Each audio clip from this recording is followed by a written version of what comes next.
For thousands of years, humans have roamed this great mystery we call Earth. We traveled, expanded, and built upon the work of generations before us to make this planet our home. But throughout these centuries of innovation, creativity, love, and beauty, something was always missing. Animal Crossing. Though to many it may seem but a small distraction from the global crisis at hand, for one boy, confined to his bedroom but not by choice this time, it meant everything.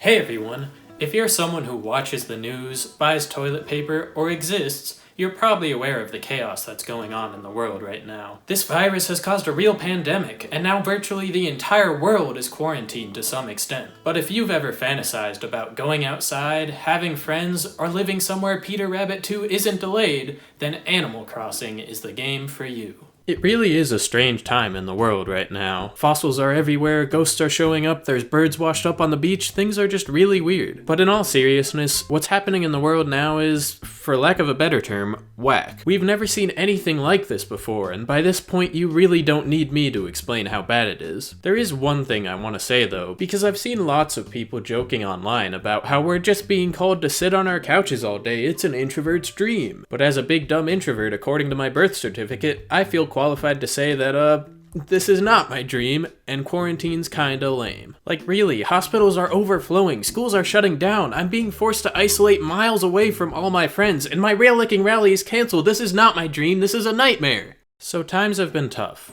On all of us. But if there's one optimistic angle I can take on this whole thing, one tiny little piece of solace that millions of us have been able to take part in, it's Animal Crossing New Horizons. Now, I don't mean to belittle the pandemic that is going on in the world right now. Obviously, that is more important than a stupid video game. But if I can make a stupid video about a stupid video game that takes people's stupid minds off this stupid virus the way this stupid game has for me, then that's what I want to do. And clearly I'm not the first to suggest that this was such an ideal time to release Animal Crossing. I mean, never have I seen the internet so collectively grateful for getting something in a time of need, and this isn't even a cure like toilet paper, this is just a video game. People were even clamoring for Nintendo to release the game early because we needed it so bad, which I mean honestly is kind of ridiculous because by the time people were asking for it, the game was less than a week away from releasing anyway, but still, people were desperate for it. And so upon release, everyone rushed to their favorite essential retailer, then promptly realized it's not essential, and Animal Crossing New Horizons began whisking us away to peaceful, raccoon-themed island life.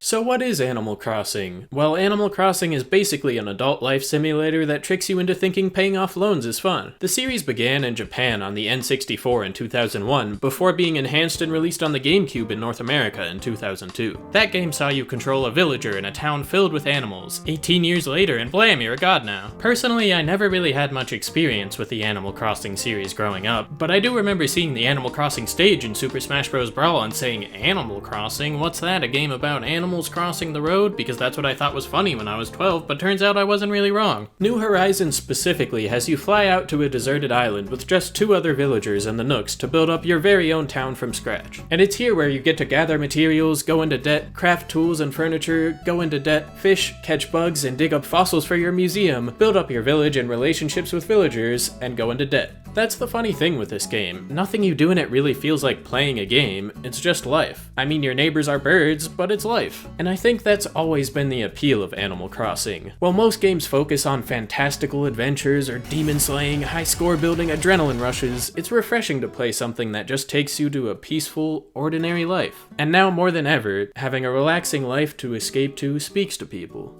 Of course, the only problem with releasing Animal Crossing at such an opportune time is that it ends up dominating everything I want to do. Cause I've been trying to make the most of this quarantine by being productive and picking up new hobbies, but it always turns back into Animal Crossing.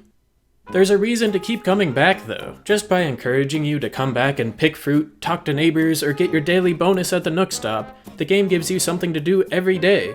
And I'm grateful to have that kind of routine in-game when my real-life routine has been shredded. It gives you something to count on, and while sometimes that's caused me to wake up in a cold sweat realizing I forgot to water my flowers, overall it's pretty nice. In terms of the gameplay itself, almost everything about it is just extremely pleasant. There are some minor annoyances I have with the amount of repeated dialogue and the fact you have to pay to upgrade your pockets to a reasonable size. Where the hell am I supposed to put all this fruit? This is too realistic! But overall, I can spend hours in this game just fishing, catching bugs, and crafting, and it feels like no time at all. There's always new projects to complete and items to collect, so I never feel like there's nothing interesting to do. And on top of that, I've learned so much about random creatures that I now have strong opinions about animals I once knew nothing about. Like emperor butterflies are pretty rad, and if you're a manila clam, you can f***ing fight me. Back in less clammy reality now, they say you never truly appreciate something until it's gone. And I think a lot of people feel that way about being stuck inside, unable to live our normal lives right now. But that's why it was the perfect time for this game. Because it's a game focused on so many normal things like fishing, decorating, paying off debt to a sentient raccoon, gardening, just casual, everyday life. And that's what makes Animal Crossing great. While other games tend to focus on absurd alternate realities with magic powers and weaponry, Animal Crossing reminds us of the beauty in ordinary things. Because it might not feel like it right now, but life can be pretty great. And if sometimes we have to escape to a version that's a little more peaceful and where we've got a little more control, then there's nothing wrong with fruiting up those pockets and exploring new horizons for a while. And so, for just a brief moment in human history, Animal Crossing New Horizons held way more importance than a stupid video game ever should. But to a world in need, sometimes a stupid distraction is all it takes to make things just a little bit better than they were before.